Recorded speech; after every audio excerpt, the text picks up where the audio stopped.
right, let's get into it. Insomniac has released the update for the New Game Plus for Spider-Man 2. Now you guys can hop back in there and play the story for a second time. They've added ultimate levels so you can go beyond the level cap, and as you progress beyond the level cap, you will unlock new symbiote suit styles. They also have added suit tech fusion. I have not gotten on there, but if I were to guess what this means that Miles can use Peter's suit abilities and vice versa. I have not confirmed this, nor have I played, but I just assume that's what it is. Also, you get to replay the same mission over and over again if that's something you like to do.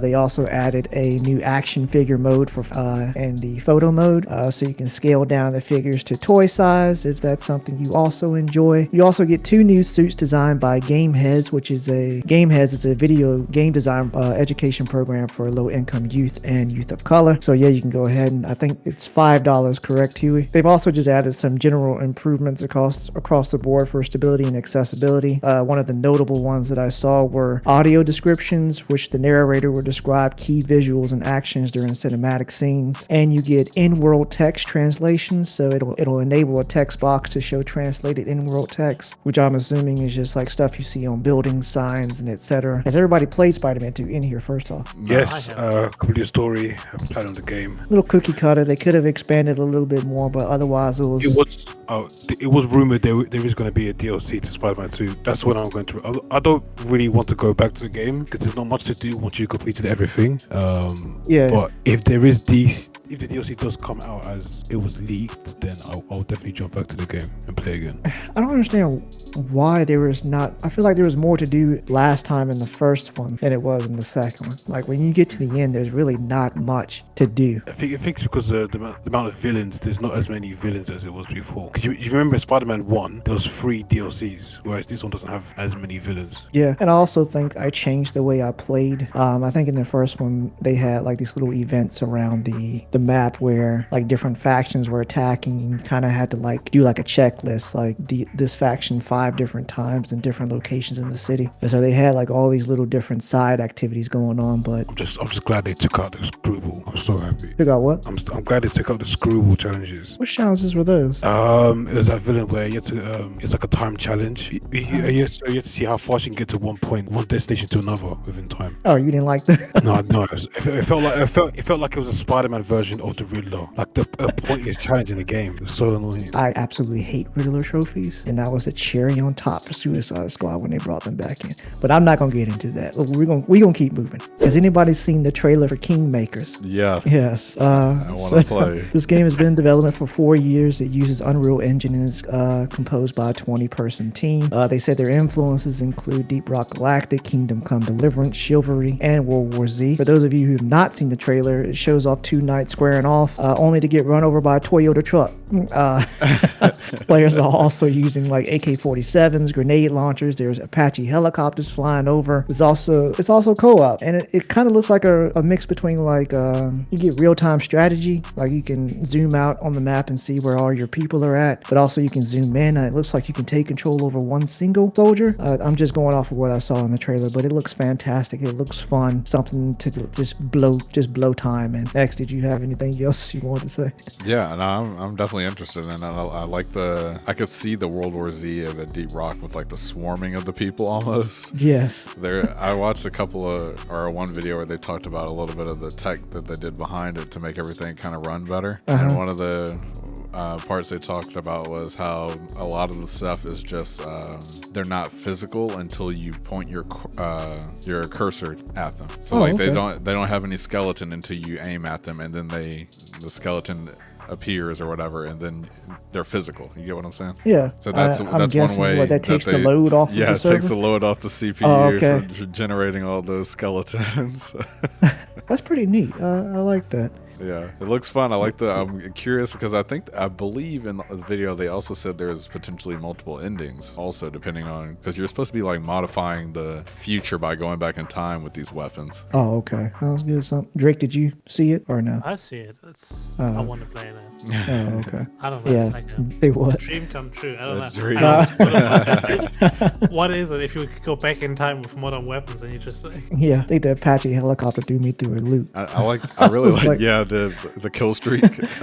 Yeah, exactly. Yeah, I really like the seamless transition between the RTS and the third person shooter too. You can swap over, quickly command some troops and go right back. Yeah, I like that. Year of the indie. Let's keep it moving. Yeah. Speaking of Helldivers, they released their Warbond trailer. So we're getting some new weapons and we're getting some new suits. They're bringing back my personal favorite, the sickle, which is a laser rifle that fires in short bursts. Doesn't need reloading. Just got to watch out for the overheat. All you got to do is shove a new heat sink in there if you do overheat. I also wish they would bring back the mechanic from Helldivers 1. If you play with the gun and try to get it into like that sweet spot where it's just about to overheat, it does extra damage. I wish they need to bring back that mechanic. Otherwise, there is no incentive to keep using these laser rifles other than the fact you don't have to rely on ammo. They're also bringing back this is a new one. This is called the Punisher Plasma. It just shoots plasma rounds that explode. I've never seen that one before. It almost looks like a grenade launcher a little bit the way that it shoots, but part of the shotgun. They also bringing back your favorite X, the ARC shotgun, which is named the ARC Blitzer now. Close range lightning. I could shoot. I remember I could shoot through rocks with that thing. That was awesome. Yes. And Helldivers 1. And on the other side of the rock, charge it up and blast. But man, the friendly fire is going to be dangerous.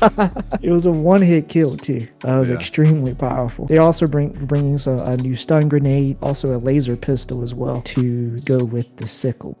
They're also doing some enemy updates. People have been complaining about numerous amounts of elites spawning on higher levels. We're getting creamed out there, guys, and there's not enough stratagems in the world to fight Bile type. Sorry. And on top of that, the modifiers that they keep putting on there, the 100% stratagem. I'm sorry, I know you guys want us to use our stratagems, but I can't use my stratagems if they're not coming back in time. But the devs said they are aware of this, and they're looking at changing the spawn rates and the health pools of heavy enemies, and they'll be attempting to spread them out to prevent large spikes of tougher mods appearing at the same time, as well as making them a bit easier to bring down. He said the change should go out in the future hotfix, but they have no date as of yet.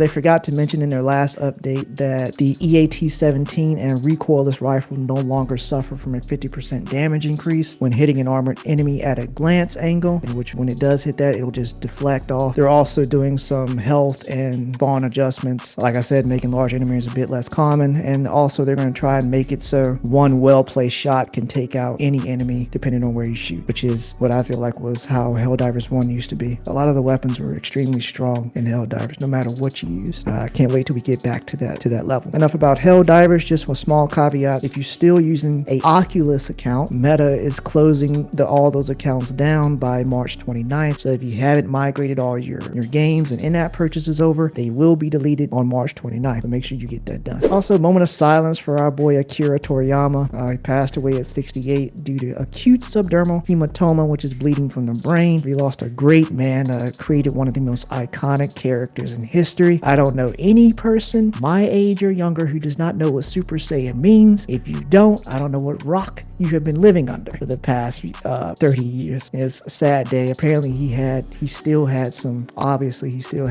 ideas and stories that were kind of like half finished, so I'm interested in knowing where they're going to go from here. There is I don't know if you guys saw the trailer, but there was a Dune Awakening trailer this week, announced by Funcom. They're the same devs who made they're the same devs who made Conan Exiles, which is set mostly positive on Steam.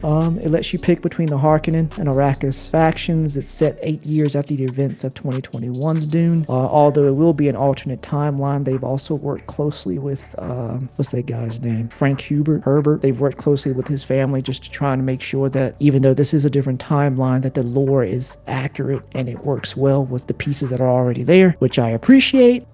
It shows loyalty to the source material, which we need more of. Pretty neat. I'm actually very interested in this. I did not play Conan Exiles, but I'm very interested in the world of Dune, and I think that world will work well as a survival game, and it's a MMO as well. So has anybody been watching Dune, or has anybody seen the movies? I was waiting until I could watch both of them together, since I heard the first one kind of cuts off in the middle of it. It's like half the movie basically, yeah. So yeah, I'm waiting for the second one to come out on DVD, and then or whatever whatever rental, and then I'll watch both of them together. Yeah, I'm kind of waiting for them to both come on streaming so I can go back and watch them seamlessly. Yeah, because it does end right when the movie is starting to pick up a little bit. Also, my last thing is Watchdogs is getting a live action release. Did anybody read about that? What the? They're getting a live action release. I don't know. I felt like the second one would have been a better one to implement, but oh well. We are getting a movie about that. Feels like a lot of people are scraping up trying to look through the game catalog to see what kind of movies they can make now, because they're all coming out the woodworks. That's what we have to look forward to. That's all I had. X, did you have anything? Yeah, I was just going to talk about Kingmakers, which we talked about, and then I don't know if you heard, but there was a Stellar Blade demo that was briefly available, and they pulled it. I didn't see that. I guess it was accidentally posted. Wow. But I watched some gameplay from the demo. It actually looks pretty good. It has more Dark Souls than I expected, as far as the really? gameplay. Yeah, they even got the favorite where you walk through like a hallway and someone's literally right on the other side of the door and they smack you right when you walk by. Oh yeah, that's definitely Dark Souls. But no, it looked good. I'm excited. Saw the skill tree, checked it out. That looks good. I'm ready to play, and I'm glad they will have a demo. To me, that means that you have more confidence if you got a demo out. Exactly, and you're letting other people play it. Looking at you, Suicide Squad. And also Ghost of Tsushima Director's Cut is coming to PC May 16th. Yeah, May 16th. I'm looking forward to that. Have anybody else in here played Ghost, like the multiplayer, or just played it at all? Yeah, I just played the multiplayer with you guys a little bit. Oh, okay. But I never played So you guys haven't touched the story? Nah, I haven't touched the story at all. And Drake, you haven't played it either, right? No, I have. That's why I'm Huey? looking forward to it. Oh, okay. Huey, have you played it? Tsushima. Yeah. I couldn't remember if you played online with us or not. I played online. Yeah, I played online. I haven't finished the story yet. Oh, okay. So they found a few cast members for The Last of Us season 2 for HBO. So it's become filming, and the second season is going to be based on the plots for the second game. So they found actors for Owen, Mel, Manny, and Nora. Yeah, these are from the second game? Yes, that's from the second game. Second season will be based on the second game. There's no date given yet as to when it'll be released though. So it's still filming, it's still ongoing. And wait, you said it's still ongoing? There's not even like a release date for it yet? No, it's currently filming. Okay, but they just announced the casting. Yeah, just 4 more actors. Sorry, go ahead. No, go ahead. Oh no, just one more topic. So Roger Clark, who did the voice acting and performance capture for Arthur Morgan in Red Dead Redemption 2, will be narrating an upcoming Red Dead Redemption audiobook, and it comes out later in the year in June. That sounds awesome. I like that idea. It will be a physical book as well, but it will also be a digital audio version as well. That's awesome. I like that. I feel like it's a good historical reading. Yeah, so the plot of the audiobook will look through the history of the American West through the lens of Rockstar's Red Dead Redemption series. Okay. Would you buy it? Depends on how much it is. I probably wouldn't buy a physical one. Audiobook sounds cool though. And there's no price yet. But yeah, that's just the announcement. It was just announced early this week. Okay. So there's no price even listed. You're saying? Yeah, I'd buy an audiobook. I wouldn't buy a physical copy of it. You know, the physical copy. I mean, not for this particular thing, no. I just think it would be cool to hear it narrated by him. But would he put on an actual performance as Arthur Morgan, or would it just be? I don't know. I feel like he would do both. Maybe like normal narration and then also voice himself. I don't know. Okay, actually, my mistake. So I checked Audible websites. You can order. You can pre-order now. So the UK it costs £17.39 for the audio. Okay, that's not too bad. Audiobooks tend to be pretty expensive. How much are they usually? I feel like, I don't know, 15 USD for really popular ones. Okay. I feel like it's a little niche audiobook. That's a decent price. But didn't you say something about Suicide Squad in your note? It was a reaction to the Suicide Squad failing. Yeah, what did they say? I'm trying to find the article now. So the article was, so a statement was released by the publisher that stated, rather than just launching a one and done console game, how do we develop a game around, for example, a Hogwarts Legacy or Harry Potter that is a live service where people can live and work and build and play in that world in an ongoing basis? They're trying to do that with Suicide Squad? Yeah. But how? I don't feel like the gameplay is conducive to living, working, and playing in a dead, empty city with aliens. And also, this is the first in a Batman universe where they've added the live service. It's very risky. I feel like they're not being like apologizing or admitting they messed up. They're just doubling down. I don't think there's necessarily anything wrong with live service. It just doesn't work for every game, and the game just has to be good. I mean, technically, Helldivers is like a live service. I know, but like it's because it's Warner Brothers, and they already have a franchise game. Like yeah, that. No, I agree. I don't have no idea why they chose to do it, and this might not be the game for live service. It would have probably been better as a story-based based game. But yeah, I don't see how they could possibly make it anything like Harry Potter, living and playing in the world of Suicide Squad. That doesn't make sense. They really thought they could just capitalize on live service and just make money for years. That's what they thought. Yeah, but Huey mentioned like them saying that they were going to do it like Hogwarts Legacy or something, where their goal is to make it so you can live and play in the world of. I don't know. I was confused about that. Doesn't make How sense. are you going to do that? That's what I'm saying. It's an empty city. It's a boring looking city. You know, you made Harry Potter is like one of the biggest franchises in the world. Of course it's going to sell out, especially when you make the game even remotely good. Of course it's going to sell out.